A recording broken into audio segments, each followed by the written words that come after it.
We want to take you now to Atlanta, Georgia, where election official Gabriel Sterling is speaking to reporters. This comes on the eve of the Senate runoffs, as well as on the heels of the controversial phone call between President Trump and Brad Raffensperger. Let's listen in. 6,963 poll pads. They finished the final loading of their data today before lunch. We had about 21 counties were the last ones to go. Most of them completed it over the weekend. A total of 2,648 polling locations open on Election Day. We have a couple that have been closed due to some shortages and some other COVID-related items, but the total we have right now is 2,648. We don't anticipate changes, but they always may happen. We have shared those locations with Georgia Power and the EMCs in case there's power issues or any other issues that might come up from that.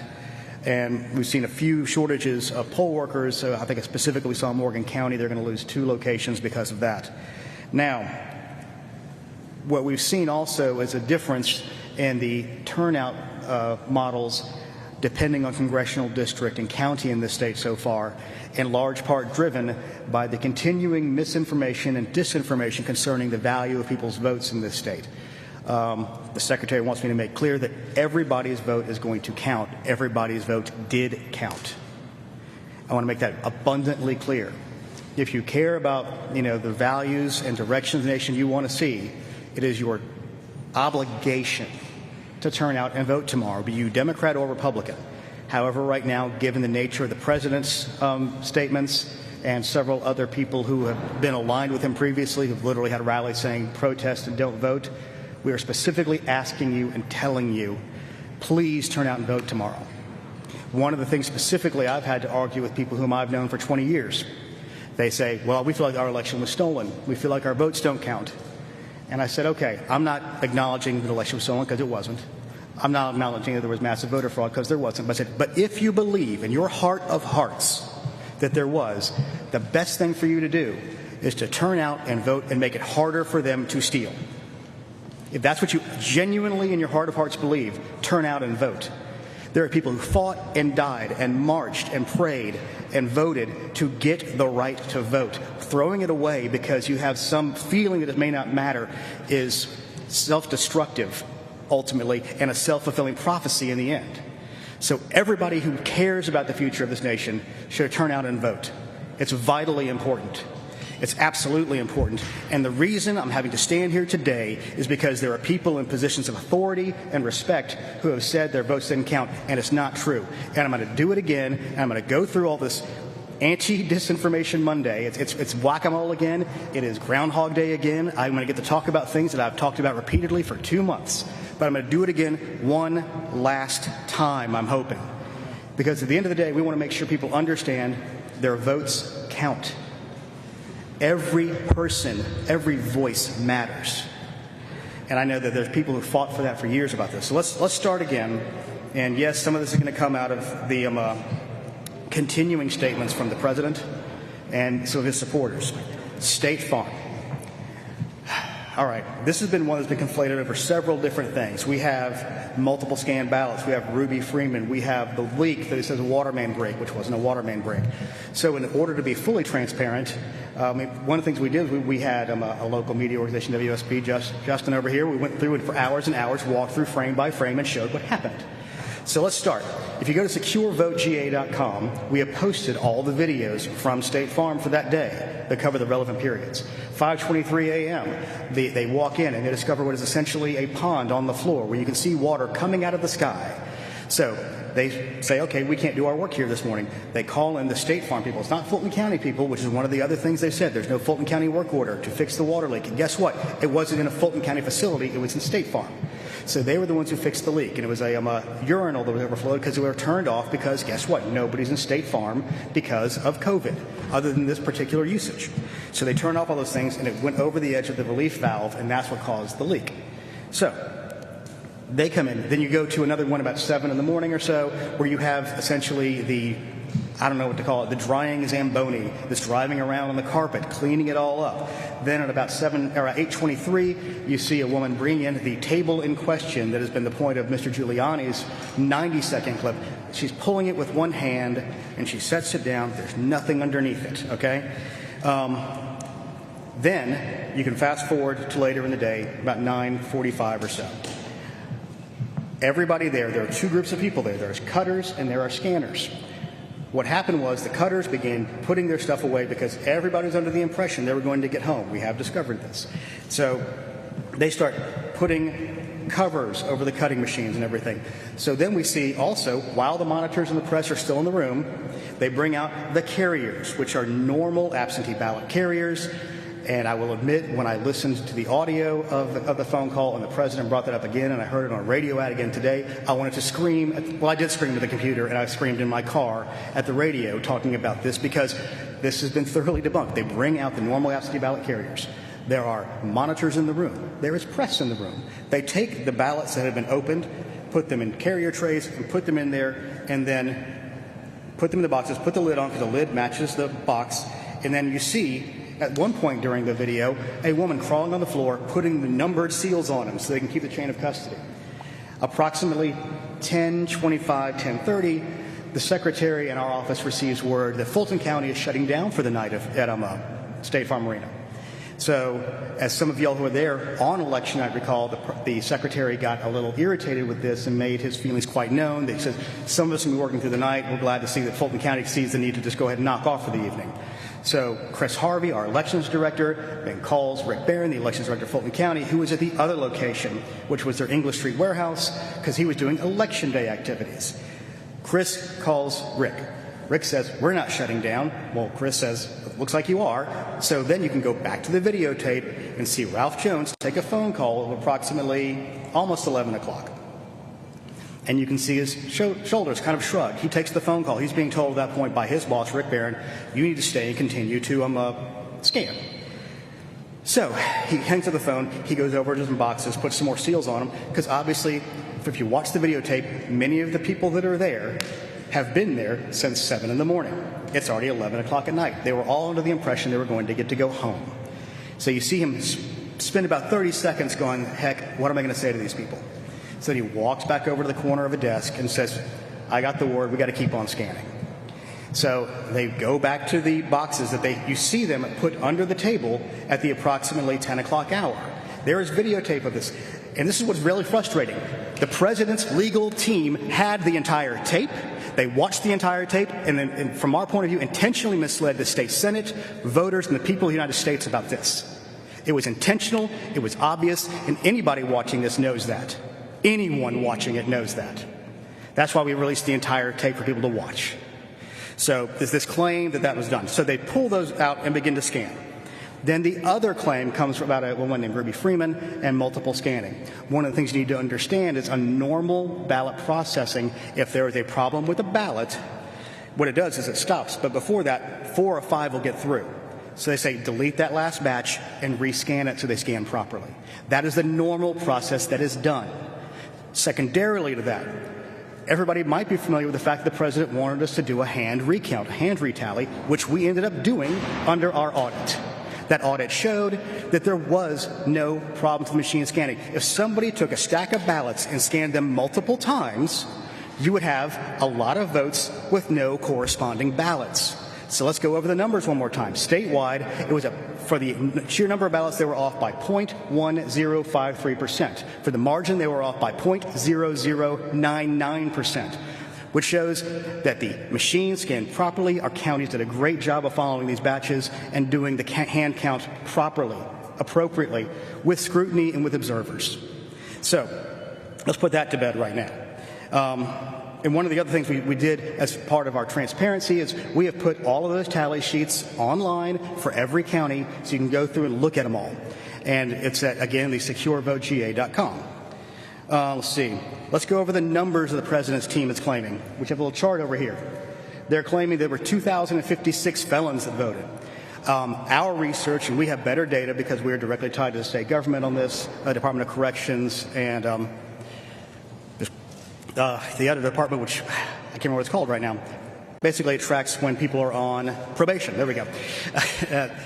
We know exactly how many people voted for this. We have an hour bound of 74 potential people who are felons voted. What that means is that's the biggest number it could be. We will investigate and find out some of these people completed their sentences. Some of these people have the same name and birth date, so there'll be some crossover there. So 74 is the outward bound. It's going to be lower than that. So let's be clear about that. Then there is the claim that 66,248 people below the age of 18 voted. The actual number is 0. Let me be clear. 66,000 versus 0. And the reason we know that is because the dates are on the voter registration. There are 4 cases, 4 where people requested their absentee ballot before they turned 18, but they turned 18 by the election day. That means that is a legally cast ballot. So, again, 66,000, which is the biggest single number they have on these kind of votes, versus 0. They say that there's 2,423 people who voted without being registered. Let's just be clear about this. You can't do it. There cannot be a ballot issued to you. There's no way to tie it back to you. There's no way for them to have a name to correspond back to unless they are registered voters. So that number is 0. Then we've got 1,043 illegally voted using a P.O. box. Again, we're going through the investigation on this. So far, everyone we've seen has been when there is a mailboxes, et cetera, or something like that in a multi-family building, like an apartment. So they will have what looks like P.O. boxes listed in the system, but they're actually the residential address of record for people who live in multi-family housing, like apartments. So that's everything we've seen so far. We haven't seen anybody actually registering to vote at a USPS P.O. box. Next one is 4,926 voted past the legal registration deadline. Again, it's 0. We have 0 record of anybody doing that because the voter registration cutoff is a voter registration cutoff. So there's no corresponding way to do that. They couldn't be issued a ballot because they are not legally within the system of that to have ballots issued. 10,315 who died before the election. Again, our information from the Department of Vital Records, we go through county by county, shows potentially 2. So far, 2. It could change, it could go, but it's not 10,000. 395 cast ballots in 2 states. We're investigating that, but again, and we got double voters, which we're investigating. But again, we're talking handfuls, not tens of thousands. Let's remember, and I think we're all very clear on the number now, that it was 11,779. We've seen nothing in our investigations of any of these data claims that shows there's nearly enough ballots to change the outcome. And the Secretary and I at this podium have said since November 3rd, there is illegal voting in every single election in the history of mankind because there are human beings involved in the process. It's going to happen. It's a question of limiting it and putting as many safeguards as you can in place to make sure it doesn't happen. All right. Oh, yeah. We had part of the hand tally be discussed in relation to the potential double scanning. Let's just go to the other ridiculous claims that Dominion voting machines are somehow using fractional voting or flipping votes. Again, by doing the hand tally, it shows none of that is true. Not a whit. And let's go back to the overall claims about Dominion voting systems in general. If you look in Wisconsin, they're claiming Wisconsin was stolen through Dominion voting machines. In the 14 counties in which Dominion voting machines were used in Wisconsin, the president got 59% of the vote. In the counties in Pennsylvania where Dominion voting machines were used, he got 52.5% of the vote. He made a claim at one point that over 900,000 votes were deleted by Dominion machines, and the 14 counties where that happened, they had 1.3 million people vote. That was 70% plus, a 76% turnout. In order for 900,000 to have been deleted, they would have had to have 160% or 130% turnout. That did not happen because it cannot happen. Again, this is all easily, provably false. Yet the president persists. And by doing so, undermines Georgians' faith in the election system, especially Republican Georgians in this case, which is important because we have a big election coming up tomorrow, and everybody deserves to have their vote counted if they want it to be, Republican and Democrat alike. Now, let's move on to signature matching. There were claims about signature matching not being done. They were based on feelings. We believe. No specific evidence was ever brought up until in one of the Trump filings, there was a specific allegation the signature verification was not being done on the absentee ballot request form properly in Cobb County during the June primary. So that's the first time we had a specific actionable claim of signature match not being done. So with that in mind, the governor graciously offered to act to the secretary, and he discussed potentially using GBI resources. So we got GBI to come alongside Secretary of State investigators, multiple teams. Vic Reynolds stood here last week to announce the outcome of that. And of the 15,118 absentee ballot envelopes that they investigated, they found 2 with potential problems. 2. 99.99% was properly done. And of those 2, the actual voter who was intended to be marked as voting was the actual voter. They could have been done through a cure period, which would have been a better way to do that. Another thing they want to talk about is the vast difference in rejection rates. Well, what we've seen is there was not a vast difference in rejection rates. What's happening is, in order to confuse people because they don't understand election systems, is they're conflating the entirety of absentee ballots that were rejected versus those that were rejected for signature mismatch or missing a signature. Now, we're also comparing apples to oranges. In 16, I've done this so long I don't want to screw up these numbers, but I'm going to give the general, don't hold me this exact number. I think it was 0.26%. In 18, it was 0.16%. And in 2020, so far, it's 0.15%. We've gotten some updated numbers on this now. And the difference is, in 2019, HB 316 was passed, which allowed there to be curing of ballots. So there are teams of Republicans and Democrat, young people running around the state as we speak, finding people who have signature issues to cure their ballots. That's going on right now. And the Democrats did a much better job of that during the general election. The Republicans were not prepared. The Democrats had their own forms set up. They had teams set up. They were ready to go. It was sort of a late entry on the Republican side to do some of those. And about 5,000 total ballots were rejected for some purpose, and about 2,600 of those were cured. So that means the final rejection number was around 2,400 ballots, around the total of 5 million, or a percentage of the 1.3 million that we saw that were voted absentee. Let's go into some of the more new things. There is no shredding of ballots going on. That's not real. It's not happening. There's shredding of envelopes that were the non-used ones, or there's also shredding of the secrecy envelopes that came through. We saw some of those in the Senate hearing, and it's obvious that they are the secrecy envelopes, which have no evidentiary value because there's no signature on it. There's no way to match it back. They're just basically trash. The law requires you keep the signature and oath envelopes and the ballots themselves for 22 months. Those are all being kept. Let's see. This is what I don't fully understand. No one is changing parts or pieces out of Dominion voting machines. That's not a real. I don't even know what that means. It's not a real thing. That's not happening. The president mentioned on the call yesterday or from 2 days ago. That's, again, not real. I don't even know how exactly to explain that. Let's see. Secretary Raffensperger does not have a brother named Ron Raffensperger. That is also not real. The president tweeted that out as well. Let's see. Got such a long list. Oh, yes, the other really fantastical thing we saw the other day was a potential hacking of Dominion equipment during a Senate hearing last week. That did not happen either. Let's go over a couple of reasons why. First of all, ballot marking devices and scanners, neither one have modems. It's very hard to hack things without modems. There's nothing to talk to. So let's get that clear. The poll pads, which is a no-ink device, does have the ability to connect to Wi-Fi, which we use it for loading purposes and in case there's an issue on election day, but they are not hooked up live all the time. And if they saw anything, they could see traffic back and forth, but it would basically be like watching a river go by. You couldn't get in.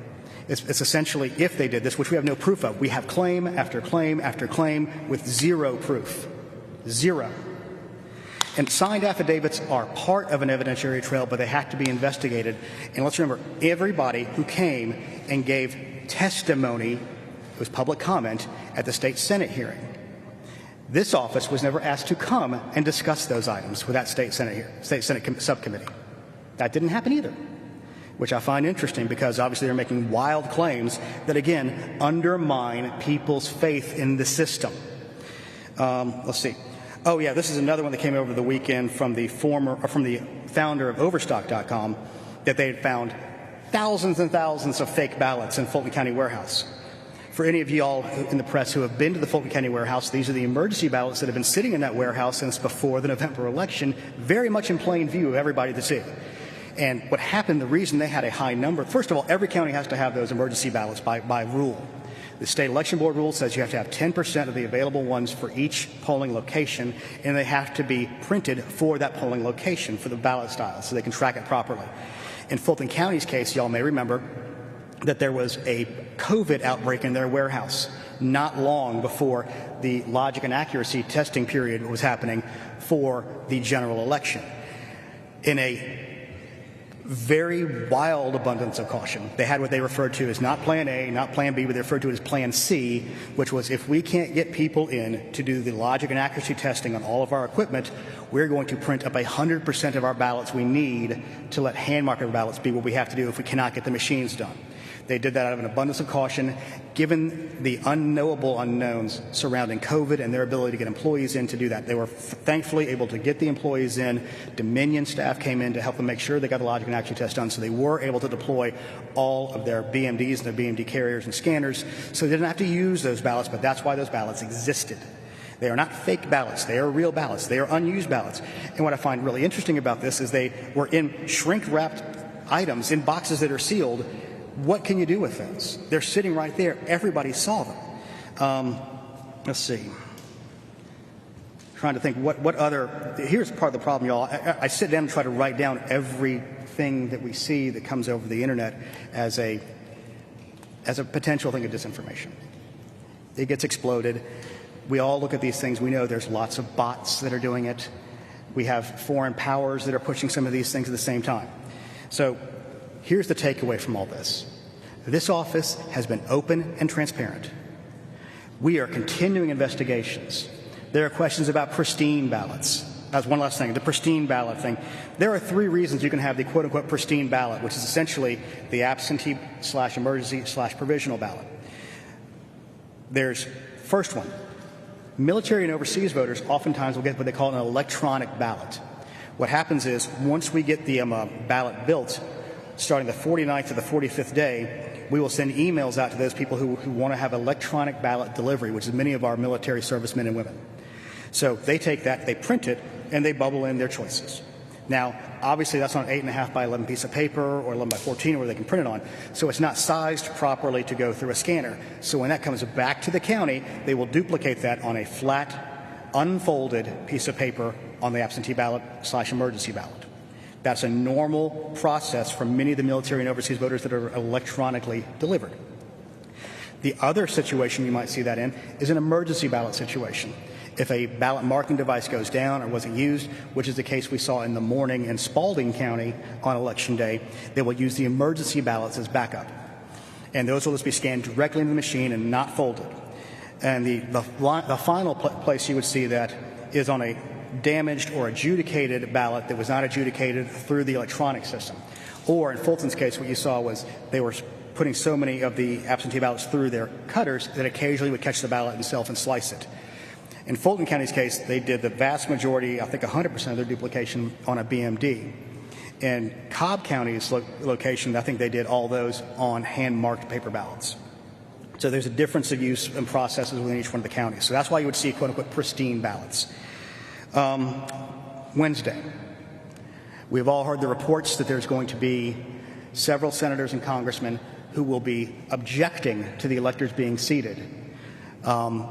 We anticipate that each time they do that, they're going to go, they'll separate out, they'll have the debate for 2 hours. The state of Georgia's electors will get seated. They will look at this evidence as best they can in such a way, and it will be voted on by the House and Senate. We anticipate that, and that will prove our certification was proper at the end of the day, and that we follow the process properly. And I give you back to Senator Tom Cotton's statement from earlier today that says this is the process that we follow. This is the appropriate step under the Constitution, of the laws of the state of Georgia, and the laws of the United States. So, with that, I want to say, if you're a Georgia voter, if you want your values reflected by your elected officials, I strongly beg and encourage you, go vote tomorrow. Do not let anybody discourage you. Do not self-suppress your own vote. Do not make a self-fulfilling prophecy out of doing this. Don't let anybody steal your vote that way. And that's what's happening. If you self-suppress, you're taking away your important voice from this election.